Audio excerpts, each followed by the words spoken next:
नमस्कार। आज देश की तमाम फटाफट खबरों में आपका स्वागत है। दिल्ली में राशन की डोर स्टेप डिलीवरी योजना पर रोक के बाद दिल्ली सरकार और केंद्र सरकार में तल्खियां बढ़ती जा रही है। दिल्ली के मुख्यमंत्री अरविंद केजरीवाल ने इस मसले को लेकर सीधे पीएम मोदी से बात करने की इच्छा जाहिर की। उन्होंने कहा कि प्रधानमंत्री जी, आज मैं बेहद व्यथित हूं और सीधे आपसे बात करना चाहता हूं। अगर मुझसे कोई भूल हो जाए तो मुझे माफ़ कर दीजिए। सीएम ने कहा कि दिल्ली में अगले हफ्ते से घर का राशन पहुंचाने का काम शुरू होने वाला था, यानी अब किसी व्यक्ति को राशन के लिए धक्के नहीं खाने पड़ते, बल्कि राशन उसके घर आ जाता। इसके लिए सारी तैयारी हो चुकी थी और अगले हफ्ते से शुरू होने वाला था। ये क्रांतिकारी कदम होने वाला था और अचानक आपने 2 दिन पहले इसको रोक दिया। केंद्र ने अपने सभी विभागों से सुनिश्चित करने को कहा है कि मृतक सरकारी कर्मचारी के परिजनों से दावा प्राप्त होने के 1 महीने के अंदर पारिवारिक पेंशन शुरू हो जाए। पेंशन और पेंशन भोगी कल्याण विभाग ने एक विस्तृत परिपत्र जारी किया है ताकि सरकारी कर्मचारी की मृत्यु पर परिवार को संबंधित राशि का शीघ्र भुगतान विवरण किया जा सके। यह परिपत्र पुरानी पेंशन योजना के तहत आने वाले कर्मचारियों के साथ ही राष्ट्रीय पेंशन प्रणाली के तहत आने वाले कर्मचारियों के लिए भी है। इसमें कहा गया है कि इसके अलावा एनपीएस पेंशन कोष में कर्मचारी के योगदान और रिटर्न का भुगतान भी परिवार के सदस्य को किया जाएगा। आदेश में कहा गया है कि कार्यालय प्रमुख एनपीएस के तहत पारिवारिक पेंशन को मंजूरी देने के साथ ही स्थायी सेवानिवृत्ति खाता संख्या को बंद करने की प्रक्रिया भी शुरू करेंगे। सरकारी योगदान और उस पर रिटर्न सरकारी खाते में स्थानांतरित किए जाएंगे।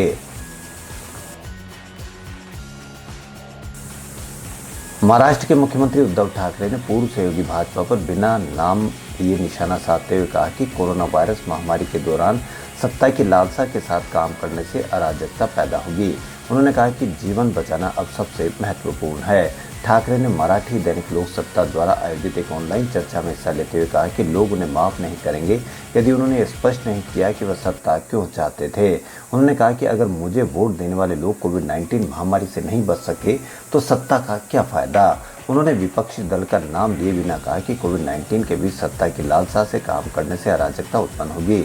ठाकरे ने कहा कि मुख्यमंत्री बनना उनका लक्ष्य कभी नहीं रहा और शिवसेना के संस्थापक दिवंगत बाल ठाकरे से शिवसेना एक कार्यकर्ता को मुख्यमंत्री बनाने का उनका वादा अभी पूरा नहीं हुआ है। हरियाणा के फतेहाबाद जिले के टोहाना कस्बे में किसान नेताओं ने अपना विरोध प्रदर्शन जारी रखने का फैसला किया है। यह किसान नेता जेजेपी विधायक कृषि कानूनों के विरोध में देवेंद्र सिंह बबली का घेराव करने बैठे किसान नेताओं की गिरफ्तारी का विरोध कर रहे हैं और उनकी तत्काल रिहाई की मांग कर रहे हैं। हरियाणा पुलिस ने विधायक के घर का घेराव करने के मामले में 2 किसान नेताओं को विकास सिसार और रवि आजाद को बुधवार रात गिरफ्तार किया था। इसके बाद बड़ी संख्या में किसान राकेश टिकैत, गुरनाम सिंह चडूनी और यूनाइटेड किसान मोर्चा नेता योगेंद्र यादव के नेतृत्व में टोहाना पुलिस स्टेशन के बाहर धरने पर बैठे हैं।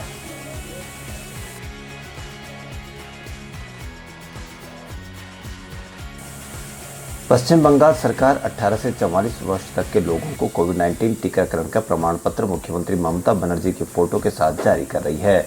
एक अधिकारी ने शनिवार को बताया कि ऐसा इसलिए किया जा रहा है कि राज्य सरकार टीका निर्माताओं से अपने संसाधनों से सीधे टीका खरीद रही है और देश के अन्य हिस्से की तरह 45 वर्ष से अधिक उम्र के लोगों का टीकाकरण का प्रमाण पत्र प्रधानमंत्री नरेंद्र मोदी की फोटो के साथ दिया जा रहा है, लेकिन 18 से 44 वर्ष तक के लोगों को ममता बनर्जी की फोटो वाला प्रमाण पत्र दिया जा रहा है। देश में कोरोना वायरस की दूसरी लहर के बीच ग्रामीण क्षेत्रों में संक्रमित लोगों तक स्वास्थ्य सुविधाएं पहुंचाने के लिए डॉक्टर्स ऑन व्हील्स सुविधा शुरू की गई है।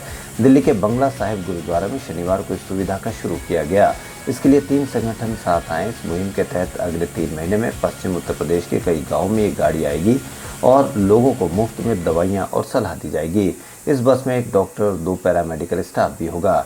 इस मुहिम के जरिए हर महीने 10 लाख लोगों का इलाज मुहैया कराने का लक्ष्य रखा गया है।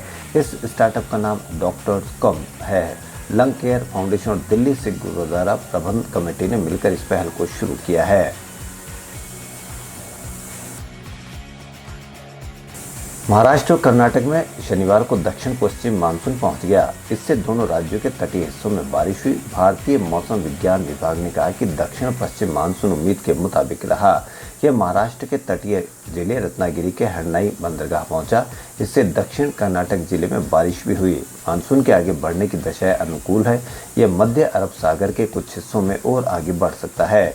IMD के अनुसार मानसून अगले 48 घंटों में गोवा, आंध्र प्रदेश, तेलंगाना, तमिलनाडु और पूर्वोत्तर के कुछ हिस्सों में पहुंच सकता है। दक्षिण महाराष्ट्र से केरल तक एक ट्रफ बना हुआ है। इससे निचले तटों में तेज हवाएं चलने की भी आशंका है। सस्टेनेबल डेवलपमेंट रैंकिंग में भारत 2 पायदान पिछड़ गया है। एक नई रिपोर्ट में कहा गया है कि 2015 में संयुक्त राष्ट्र के 193 देशों द्वारा 2030 के एजेंडे के एक हिस्से के रूप में अपनाए गए 17 सतत विकास लक्ष्यों में भारत का रैंक पिछले साल के मुकाबले 2 स्थान फिसलकर 117 पर पहुंच गया है। भारत की पर्यावरण रिपोर्ट 2021 की स्थिति से खुलासा हुआ है कि भारत की रैंक पिछले साल 115वीं थी, जो अब 117वीं हो गई है। भारत की रैंकिंग मुख्य रूप से खाद्य सुरक्षा का लक्ष्य प्राप्त कर भुखमरी को खात्मा करने, लैंगिक समानता प्राप्त करने और लचीली बुनियादी ढांचे के निर्माण करने और कई चुनौतियां हैं। 2020 में कोरोना की आहट के कुछ दिनों बाद वैष्णो देवी यात्रा बंद कर दी गई थी। मंदिर तकरीबन 4 महीने बंद रहा था, लेकिन 2021 में कोरोना की दूसरी लहर के दौरान मंदिर खुला रहा। मई में यहाँ दर्शन करने के बाद जम्मू में छुट्टियां बिता रहे दिल्ली के कई लोग कहते हैं कि कई बार वैष्णो माता के दर्शन करने जा चुका हूं, लेकिन श्रद्धालुओं की इतनी कम संख्या उन्होंने पहली बार देखी है। पहली बार इतनी आसानी से खुले दर्शन हुए।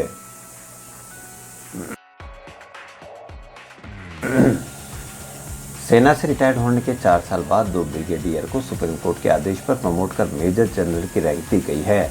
सेना में उनका प्रमोशन 6 साल पहले ही हो जाना था, लेकिन सेना प्रमुखों की कलह की वजह से इनका प्रमोशन रोक दिया गया। सेना के इन दोनों अफसरों ने आर्म्ड फोर्स ट्रिब्यूनल का अलग अलग दरवाजा खटखटाया था, लेकिन उनकी याचिकाएं खारिज कर दी गई थी। इसके बाद वे सुप्रीम कोर्ट पहुंचे थे।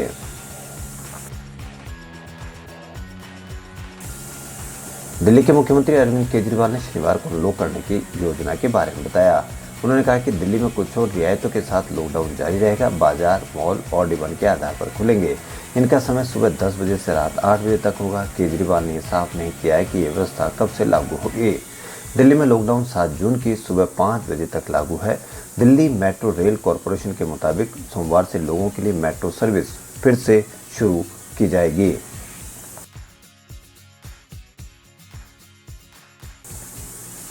मई महीने में सरकार को वस्तु एवं सेवा कर कलेक्शन 1,02,000 करोड़ रुपए रहा। अप्रैल में ये 1.41 लाख करोड़ रुपए था। जीएसटी लागू होने यानी जुलाई 2017 से अप्रैल का कलेक्शन सबसे ज़्यादा रहा था। लगातार 8वें महीने इसका कलेक्शन 1 लाख करोड़ रुपए से ज़्यादा रहा। वित्त मंत्रालय के अनुसार ग्रॉस जीएसटी रेवेन्यू कलेक्शन मई में 1,02,709 करोड़ रुपए रहा। इसमें केंद्र सरकार का हिस्सा यानी CGST 17,592 करोड़ रुपए, जबकि राज्यों के हिस्सा यानी SGST 22,653 करोड़ रुपए रहा है।